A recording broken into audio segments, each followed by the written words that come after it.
Ever wish you could step outdoors and instantly feel more relaxed? Setting up an aromatherapy garden might be just what you need. Even if you only have a balcony or small patio, the real magic in these gardens comes from soothing scents, not just the view.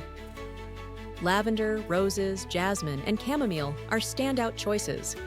They don't just look nice, they fill the air with calming aromas. These scents can help you slow down, breathe deeper, and leave stress behind. No worries about space. You can start small.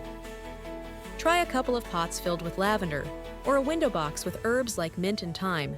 Easy to begin. These fragrant plants do more than smell nice. They can remind you of happy memories or peaceful moments from the past. They're great for attracting bees and butterflies too.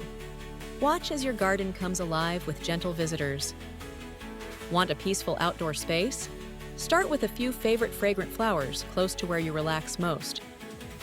Little by little, you'll notice a difference in your mood. Ready to create your own relaxing retreat? Follow a lucid journal for quick garden tips and share what flowers make you feel calm. Start your relaxation journey today.